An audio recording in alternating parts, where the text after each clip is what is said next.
কিন্তু আল্লাহর কাছে একটা জিনিস চাই, যে জাতির প্রয়োজনে আমিও যেন শহীদ হতে পারি। আপনারা সবাই দোয়া রাখবেন।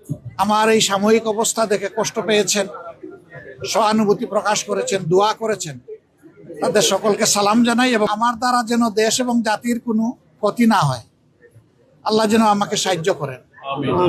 আর এই দেশটা আমাদের সবার রে ভাই, আমরা সবাই মিলে গড়বো ইনশাআল্লাহ। আমরা ন্যায় এবং সত্যের পক্ষে থাকবো।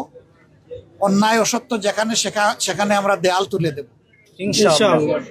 অন্যায় অসত্যের প্রতিষ্ঠা যাতে না হয়, আমরা দেয়াল তুলে দেব ইনশাআল্লাহ। ইনশাআল্লাহ। আমরা একটা দেশ আমাদের যুব সমাজের জন্য উপহার দিয়ে যেতে চাই।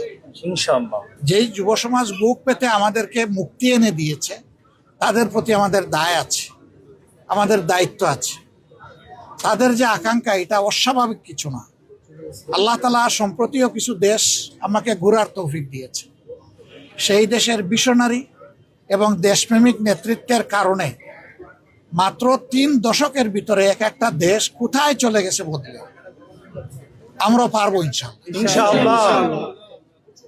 সবাই আমাদেরকে একটা কথাই বলেছে, তোমরা যদি শুধু দুর্নীতিটা দমন করতে পারো, তোমাদের দেশ আমাদের চেয়ে আরো সুন্দর হয়ে যাবে। ইনশাআল্লাহ। কারণ তোমাদের মানুষগুলো আমাদের দেশে যারা সার্ভিস দেয়, তাদের সার্ভিসের উপর ভিত্তি করে এই সমাজ যদি আগাইতে পারে, তাহলে তোমাদের দেশ কোনো আগাবে না।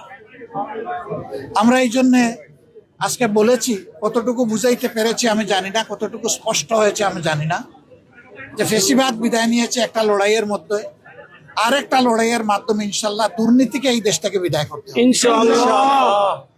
এটা সকল দলের জন্য প্রয়োজন, প্রত্যেকটি নাগরিকের জন্য প্রয়োজন। এই দুর্নীতি সমাজ থেকে নির্মূল না হওয়া পর্যন্ত নাগরিক জীবনে কোনো ধরনের কোনো নিরাপত্তা আসার কোনো সম্ভাবনা নেই।